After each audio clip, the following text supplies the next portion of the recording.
Bonjour Yael, comment ça va? Bonjour Evelyne, ça va bien, merci. Très bien, je te remercie vraiment du fond du cœur pour ce témoignage que tu m'accordes aujourd'hui. Eh ben, avec plaisir.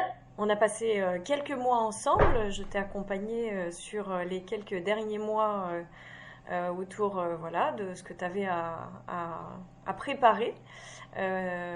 Du coup, je te propose d'en discuter aujourd'hui pour que tu fasses témoignage justement de ces quelques mois que nous avons passés et que du coup, ça puisse aider éventuellement d'autres personnes à se dire est-ce que ça peut me correspondre, est-ce que ça peut ne pas me correspondre, enfin que ça les aide en fait à y voir un petit peu plus clair sur ce que je peux faire avec mes coachés et donc avec toi ces derniers temps. Très bien. Donc, première question, dans quelle situation étais-tu en fait quand on s'est rencontrés? Alors, quand on s'est rencontrés, alors déjà ça a été que par téléphone et Skype, puisque quand on a pris contact, c'était au tout début du confinement du mois de mars 2020. Donc c'était un contexte un peu particulier. Et finalement, tout s'est déroulé cette année sous cette forme. Donc voilà, premier point. Ce qui était finalement très facile. Très facile. Le contexte, c'était que j'étais salariée dans une grande entreprise française depuis 19 ans. Vraiment ma première structure, mon premier CDI, puisque je suis rentrée dans cette société juste après mes études. Et là où j'en étais, c'est que depuis quelques années, malgré le fait que j'avais des postes qui me convenaient bien, dans lesquels sur le papier c'était bien aligné avec mes envies et mes aspirations, il y avait néanmoins voilà, quelque chose en moi qui me disait que j'étais pas tout à fait au bon endroit, mais sans me dire qu'il y avait des alternatives possibles. C'est tout un tas de raisons. Donc voilà où j'en étais au mois de mars de cette année. Et comment ça se concrétisait dans ta vie en fait? Euh, Quels impacts ça pouvait avoir sur toi ou sur ton entourage? Comment tu te sentais en fait dans cette situation-là? Alors, moi, je suis quelqu'un d'assez optimiste dans la vie. Donc, globalement, ça n'avait pas un impact fort, direct et visible dans mon quotidien. C'est-à-dire que je pense comme beaucoup d'entre nous, il y avait des hauts et des bas. C'est-à-dire qu'il y a des jours où j'avais des missions ou des choses à faire dans ma vie professionnelle qui m'exaltaient vraiment. Et donc là, pas de souci, tout déroulé. Et puis, quand il y avait des choses qui finalement me rappelaient que j'étais peut-être pas au bon endroit, je pouvais très vite. Alors moi, ma façon de l'extérioriser, c'est très vite m'énerver finalement, et puis aller dans la colère et l'incompréhension. Donc avec voilà, c'était des petits pics comme ça qui forcément rejaillissent aussi sur le quotidien familial, c'est évident. Donc peut-être des moments à fleur de peau, sans vraiment faire un lien direct sur voilà, mon inconfort professionnel. Et qu'est-ce qui a fait à un moment donné que tu t'es dit il faut que je me fasse accompagner? Il y a quelque chose qu'il faut que je fasse pour... Alors en fait, ça date il y a plusieurs années. Il y a plusieurs années déjà. Je m'étais dit, ce serait bien que je me fasse accompagner parce que je lis beaucoup, je testais beaucoup de choses, j'ai fait aussi des stages, enfin des expérimentations autour du développement personnel, etc. Mais voilà, c'est souvent des sauts de puce, donc c'est souvent en réaction à une situation très ponctuelle. Et donc une fois qu'on a l'impression que le problème est réglé, pouf, on passe à autre chose. En tout cas, je passe à autre chose. Mais c'était sous-jacent depuis longtemps. J'ai rencontré dans mon cadre professionnel ou même privé des opportunités de coaching, mais voilà, il n'y avait pas cette adéquation entre le moment, la personne et puis le fait que j'étais prête à ça. Et donc, je me suis pas dit je vais me faire coacher. Ça s'est pas passé comme ça. En fait, tu es arrivé sur ma route. Tu m'as fait une petite sollicitation sur LinkedIn. Et en fait, c'est ça à la lecture, je me suis dit, tiens, les mots me parlent, l'approche me parle. Donc ça s'est fait comme ça. Je me suis pas réveillée un matin en me disant, tiens, je vais me faire coacher par Evelyne. Ouais. En fait, tu as trouvé dans ce que je disais, dans la façon que j'avais de l'aborder, en fait, tu as trouvé quelque chose qui effectivement te parlait, pour Ouais, te dire, ok, il y a peut-être quelque chose sur cette voie-là, sans vraiment savoir où est-ce que ça allait t'emmener, ouais, exactement. mais en me disant, je fais confiance à mon intuition, il y a quelque chose qui me parle de ce côté-là, je vais aller voir. Ouais, exactement. Donc tu proposais un petit entretien d'1 heure par téléphone. Donc comme c'était en plein début du confinement, moi, je me suis dit je peux m'octroyer 1 heure par téléphone. Voilà, on aborde une période qui va être compliquée, ça c'est certain. Donc voilà, cette heure va pouvoir peut-être me déclencher une réflexion, une piste de réflexion. Et puis en discutant dans cette heure, je me suis dit bon bah en fait, je sens que ça y est, je suis prête pour aller plus en profondeur et surtout sur la durée. Ouais, c'est justement la question que j'allais aborder juste après. Ah. Justement, la question étant, comment justement tu as vécu cet appel en fait qu'on a eu ensemble? Alors le premier rendez-vous téléphonique, on s'est raté parce que j'ai eu un impondérable professionnel Ah, qui je fait me qu'on a souvenais plus. décalé. Je me souvenais plus de ça. Et donc je me suis dit alors comme moi je suis un peu intuitive, je me suis dit premier rendez-vous, je suis pas dispo, c'est que ça va pas le faire. Et je me suis dit non allez. Donc on a reprogrammé très vite. Ouais. J'étais un peu anxieuse à l'idée de faire ce point téléphonique parce que comme on se connaissait pas, moi j'ai besoin d'établir un lien de confiance avant effectivement de raconter un peu ma vie. L'objectif d'un coaching, c'est quand même un peu aussi de se dévoiler. Ouais, tout à fait. Et donc voilà, je me suis dit par téléphone. J'aime bien moi le contact plus visuel aussi pour sentir la personne.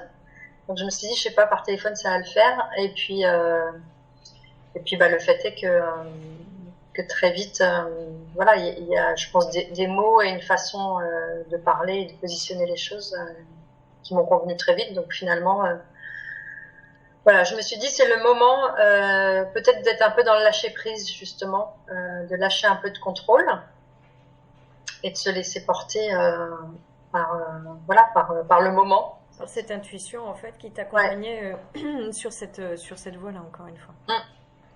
Et comment s'est passé du coup pour toi ces 6 mois qu'on a passé ensemble? Alors ces 6 mois, c'est passé un peu à la vitesse de l'éclair. Alors parce que j'ai fait la bascule finalement assez rapidement puisque je suis sans raconter tout, je suis en congé sabbatique depuis le 1er septembre. Et cette décision, je l'ai prise, je crois, fin avril. Et on a démarré le coaching. On s'est eu un mardi, on a commencé le coaching le jeudi, fin mars, et un mois après, donc j'étais partie en congé. J'avais pris cette décision de congé sabbatique. Donc tout a été assez rapide pour moi parce que finalement, tout est mûr, mais il y avait des petits verrous à lever. Et ce rythme, on se voyait par Skype 1 fois par semaine. Ce qui, quand j'ai échangé avec les gens, ils me disaient 1 fois par semaine, mais c'est énorme. Et en fait, c'est ce rythme dont j'avais besoin aussi. Et donc, ça a été assez rapide parce que tout était, je pense, prêt et mûr. Et donc, le coaching a permis de cadencer et de pas fléchir, en fait. Mmh. Et qu'est-ce que du coup ça t'a amené dans ta vie, ces 6 mois, ce coaching? Qu'est-ce que ça t'a permis d'obtenir pour toi? D'obtenir, c'est de savoir ce dont j'avais précisément envie et de me donner le courage de l'admettre et de le mettre en œuvre, tout simplement. Alors tout simplement, ça fait quand même que j'ai tiré un trait sur 20 ans de salariat, 20 ans de sécurité financière, parce que c'est ça aussi, enfin en tout cas pour moi c'était aussi un frein important. Donc ça m'a apporté tout simplement la confiance d'être vraiment ce dont j'avais envie pour ma vie professionnelle. Donc en l'occurrence de monter un projet qui me ressemble à 100%, puisque l'objectif c'est de créer mon entreprise. Et dans de bonnes conditions du coup pour pouvoir le mener à bien en fait sur la durée. Ouais. Tout en le préparant bien, oui. Alors voilà. Parce que comme je dis que tout a été très rapide, etc. On dit oulala, c'est une vraie tête brûlée, c'est un peu n'importe quoi. Non, pas du tout. On a vraiment préparé méthodiquement tout ça, donc ça a été vite parce que c'était là en fait. Mais ça s'est pas fait en dépit du bon sens ou de façon impulsive. Voilà, donc c'est ça que le coaching m'a apporté aussi. C'est au-delà de la prise de décision, c'est une méthodologie, une structuration et une réassurance sur le fait que c'était le moment pour moi, ce qui ne veut pas dire que ce serait le moment pour quelqu'un d'autre. Pour moi, tout concordait à ce que ce soit présent maintenant. Ouais. Est-ce que c'est juste si je dis qu'au final, je t'ai accompagné pas à pas et que j'ai, d'une façon ou d'une autre, en fait, sécurisé le chemin de façon à ce que tu puisses le vivre de façon sereine? Oui, enfin, je pense que s'il n'y avait pas eu le coaching, peut-être que j'aurais pris la même décision, mais avec pas le même résultat. C'est-à-dire que probablement que j'aurais quitté mon emploi à un moment donné.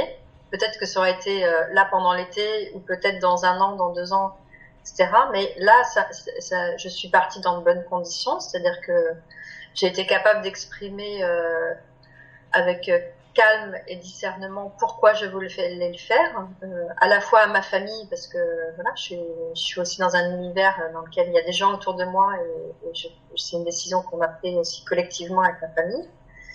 Je l'ai expliqué calmement à mon entreprise aussi. Moi, je suis pas partie en claquant la porte. Je suis partie dans de bonnes conditions avec mon employeur. Qui a compris, je pense, pourquoi je le faisais. Donc, c'était important pour moi. Hein. On ne tire pas un trait sur 20 ans de vie professionnelle comme ça. Et donc, finalement, je l'ai fait en paix avec moi-même, en paix avec ma famille et en paix avec mon employeur. Et je me dis, voilà, j'ai gagné du temps probablement et de la sérénité sur le montage de ce projet. Et ça, je pense que ça n'a pas de prix. J'ai pas attendu d'être au bout du bout. Pour le faire. Et ça, quand je regarde autour de moi les gens qui sont vraiment à bout dans leur travail, qui se reconnaissent plus, etc. Moi, j'ai pas vécu cette étape-là, donc super. Et du coup, comment tu te projettes dans les mois à venir? Là, je suis à fond à 200% sur le montage de mon projet, donc depuis le 1er septembre. Donc là, je suis dans la construction de mon business plan, etc. Donc l'objectif, c'est que mon entreprise, elle ouvre d'ici 2021, début 2021, ouais. Donc c'est comme ça que je me projette, donc une nouvelle vie, ouais.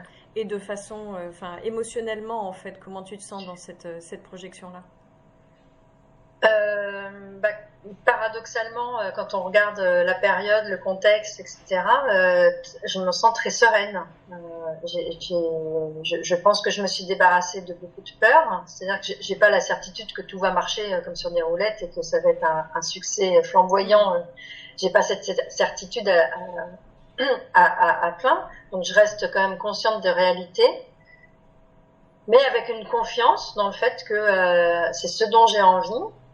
Donc, il faut que je le fasse. Voilà. Qu'est-ce qui, si on revient en fait au tout démarrage finalement à cet appel, qu'est-ce qui en fait t'a déclenché l'envie de travailler avec moi en fait? Je pense que c'est les mots employés.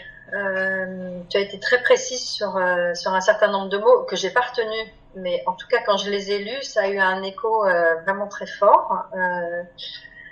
Donc là, c'est plus sur l'intuition d'avoir une adéquation sur la vision de la vie et voilà, tu parlais d'alignement, tu parlais de sens à sa carrière, à sa vie professionnelle, mais aussi à sa vie personnelle parce que les deux sont interliés. Donc il y avait ça, le fait que tu aies toi-même été dans une grande entreprise pendant longtemps. Ça avait un côté rassurant aussi pour moi, parce que je me suis dit que quand j'allais te parler de mon parcours, etc., tu allais comprendre quelle était ma vie aujourd'hui. Donc voilà. Moi j'avais besoin de ça aussi, de savoir qu'on allait pouvoir se comprendre sur ce terrain-là. C'était important pour moi. Et puis des choses inexplicables qui font que le feeling est passé au téléphone, en fait, tout simplement. Et malgré l'investissement, malgré tout, qu'il faut faire à la base, parce que ça reste une somme. Ouais. Finalement, qu'est-ce qui a fait que tu as eu cette confiance en toi de dire, en fait, je fais le bon investissement? En fait, j'accompagne ma fille sur un sujet qu'elle doit un peu travailler aujourd'hui. Donc, elle voit quelqu'un régulièrement pour l'accompagner. Il y a des choses que j'ai fait avec des gens de mon entourage, etc. Et je me suis dit, bah, finalement, ce que je fais pour les autres, je le fais pas pour moi-même. Et je me suis dit, bah, c'est très bizarre, hein, pas très sain, de ne pas prendre le temps de m'occuper de moi-même. Et je me suis dit, ben voilà, je pense que à l'âge de 43 ans, j'ai le droit aussi de prendre soin de moi et sans attendre que quelqu'un d'autre le fasse pour moi. Et donc c'est ça qui m'a décidé. Alors certes c'est un investissement, mais enfin quand on le rapporte à des loisirs par exemple, j'ai trouvé que c'était pas disproportionné et que le jeu en valait la chandelle. Et qu'est-ce qui fait qu'aujourd'hui, justement, cet investissement et ce coaching, tu en es, je peux le dire, pleinement satisfaite Tout à fait. à travers des échanges qu'on a pu Tout avoir, je peux simplement m'en tirer. parce qu'il y a eu des moments où j'étais un peu contrariée de nos séances parce que tu m'obligeais à aller sur des terrains que j'avais pas envie d'explorer complètement. Et donc pour moi, c'était le signe qu'on travaillait dans le bon sens. Parce que si tout avait été fluide et que finalement c'était une petite balade de santé, probablement que on serait passé à côté de certaines choses. Il faut que ce soit un peu... il faut que ça gratte un peu, parce que si ça gratte pas, c'est que c'est pas au bon endroit, en fait. Donc ça, c'est la première chose. Et puis tout simplement parce qu'aujourd'hui, je suis là où j'ai envie d'être. Et donc ça, c'est la meilleure des preuves, en fait. Cool. Tout simplement. Et ce n'est qu'un démarrage, en fait. Ouais. Mais dans de bonnes conditions. Ouais. Mais aujourd'hui, je me sens armée, effectivement, pour démarrer cette nouvelle vie. Parfait, merci Gaëlle. Est-ce que tu as quelque chose à rajouter en fait à tout ça pour toutes les personnes qui verraient cette vidéo et qui pourraient encore se poser des questions? Qu'est-ce que toi tu as envie de rajouter? Alors juste peut-être pour les gens qui écoutent, on n'était pas amis dans la vie, on se connaissait pas, toi et moi. Et cette vidéo, je le fais vraiment parce que j'en ai envie. Enfin, voilà. Donc ça, je pense que c'est important aussi. C'est pas un fake ou je ne sais quoi. Donc ça c'est important à l'heure d'aujourd'hui où on voit beaucoup de choses qui manquent d'authenticité ou voilà. J'ai envie de dire aux gens si cette vidéo ou si le coaching d'Evelyne vous parle, faites-le en fait tout simplement parce que ça peut être très très aidant et il faut pas sous-estimer le fait d'avoir une aide extérieure. C'est important aussi. Je te remercie pour tout ça. Je te remercie encore une fois pour ce témoignage. Et puis, comme tu le sais, hein, j'ai toujours du mal en fait à lâcher les personnes, le contact en tout cas avec les personnes avec lesquelles je suis. Donc, tu sais très bien que je suis pas très loin et qu'on aura l'occasion bien sûr d'échanger encore de nombreuses fois dans un cadre plus amical cette fois. J'espère bien, ouais. Et je te souhaite une très belle réussite dans ton projet parce qu'il est vraiment très très chouette. Et j'hésiterai pas à en faire la publicité le jour où ce sera le bon moment. Très bien. Voilà. Eh bien, merci et à bientôt. Merci à toi Gaëlle encore une fois et puis très bonne suite. Au revoir. À toi aussi. Au revoir Evelyne.